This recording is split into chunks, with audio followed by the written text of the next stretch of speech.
It's difficult to overstate the impact of Lana and Lilly Wachowski's 1999 sci-fi adventure The Matrix, which raised the bar for technical achievement in filmmaking thanks to its groundbreaking visual effects, editing, and stunt choreography. The film's mind-bending introduction to a world in which machines enslave humans as organic batteries by keeping them docile inside a vast virtual reality not only spawned plenty of philosophical debate about the nature of our own reality, but also a pair of sequels that continued to push the limits of what technical filmmaking and digital effects could bring to life on the screen. Nearly 20 years after The Matrix Reloaded and The Matrix Revolutions seemingly concluded the saga of Keanu Reeves' hacker hero Neo and his fellow freedom fighter Trinity, played by Carrie-Anne Moss, the pair returned in 2021's appropriately titled sequel, The Matrix Resurrections. Directed and co-written by Lana Wachowski, the film also brought back visual effects supervisor Dan Glass, who worked with the Wachowskis on most of their recent projects, including Reloaded and Revolutions and Lana's Netflix series Sense8. 30 years after the events of the original trilogy, The Matrix Resurrections has Neo and Trinity battling a new threat from the machines while coming to terms with the truth behind their own lives within the Matrix. Digital Trends talked to Glass about his own return to the Matrix franchise after nearly 2 decades working with the Wachowskis, the film's fantastic VFX elements, and the high bar set for Resurrections by the prior film's legacy. Digital Trends: It's been almost 20 years since you worked on the visual effects for The Matrix Revolutions. What were some of the biggest challenges in diving back into that universe for Resurrections? Dan Glass: Well, I think for Lana, particularly, it was how you go back into that universe without all the expectations, or how you meet the expectations that everyone has. I think she wisely chose not to go for all the expected things and, rather, to introduce things that were familiar but also change it up. We just had to keep our heads focused on making a great movie and not on trying to outthink what people were going to expect.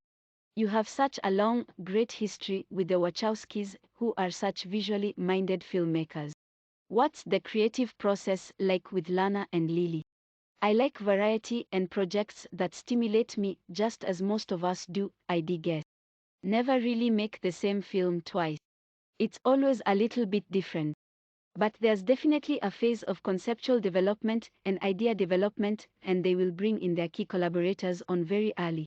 And you do some experimentation and diving into ideas, and that makes it tremendous fun. Of course, then you have to figure out how you're going to do it in a practical sense and fit within a budget, because we always have to fit within a budget, too. Has the experience of working with them changed over the years? Well, 20 years ago, on the earlier projects we worked on together, they were very involved in every part of the process.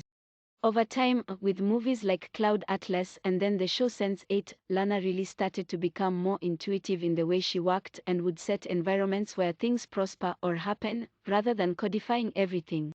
When we did Reloaded and Revolutions, everything was detailed out before any filming took place, for example, whereas with Resurrections, it was more like, okay, we're going to go to this place, and it's going to be this kind of a scene, so let's see what happens. I don't want to say it's more reacting to situations, because there's still a lot of thought and planning that goes into all of these events, but there's more room to adapt now. That draws on a lot of experience and skill and a sort of second-hand communication ability with the filmmakers. It would be very hard to do that the first time out with somebody, but by now, it's become a natural way of working, and there's a lot of trust in each other in terms of what you bring to the work. It's thoroughly enjoyable, but it's definitely a different process than when we started out. The visual effects for Yahya Abdul-Mateen II's sentient, fluid-like Morpheus in this film were amazing. What can you tell us about the development of that character's look and the VFX behind it? The idea of this particle generator creating a flowing character was one of the toughest things to solve creatively. Honestly, it probably took the longest to figure out of any element. We played with a lot of ideas, both still concepts, which can only communicate so much, then moving concepts, modeled on how particle sims might move. Ultimately, though, we knew we wanted to base it off a real performance. So Yahya is basically in all of those scenes delivering the dialogue with the other actors, and then he's painted out. We have a head cam for capturing his facial animation, so we then mimic what he does and use that data to drive a fluid simulation for the character. The original Matrix trilogy was so groundbreaking with its VFX. Did that create additional pressure for you this time around? Inevitably, yeah. And certainly more so as we started to get further into it. We researched all of the cutting-edge techniques we could, like volumetric capture and virtual production. We looked at those and used aspects of them throughout the movie, but did so sparingly. We were very conscious about using the tools that made sense for the story and narrative, rather than just going, oh, this is cool. Let's make sure we make a big splash with this. That was never the goal. What's the shot you're most proud of in Resurrection? Well, there are few, actually. The chase through the streets at the end, through San Francisco, is a particularly excellent collaboration of all the different trades on the film.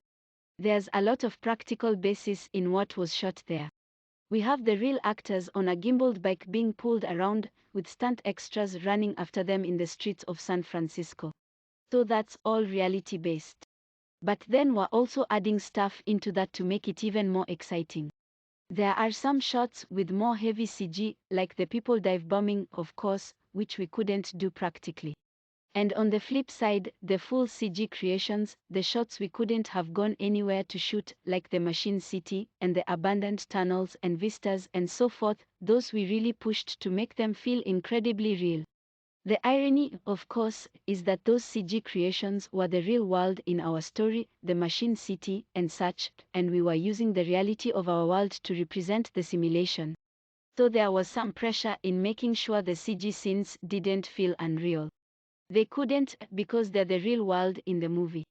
We looked at everything about the way they looked, from the camera lensing and imperfections in the photography to the level of detail and richness and scope, to make sure that those CG scenes held up against the photography. Are there any shots people would probably be surprised to know are a visual effect? Or for that matter, surprised to learn wasn't a visual effect? Well, with the bullet time stuff that occurs in the workshop and cafe, traditionally you would do a lot of that as green screen and rebuild it all, putting the static, moving stuff in as CG element. But a lot of that was actually shot with different frame rates and composited together, so it ends up being photography based. There is some CG, of course, to tidy it up and put it together. One of the big moments I think a lot of people would be surprised is not a significant visual effect, though, is the big jump at the end.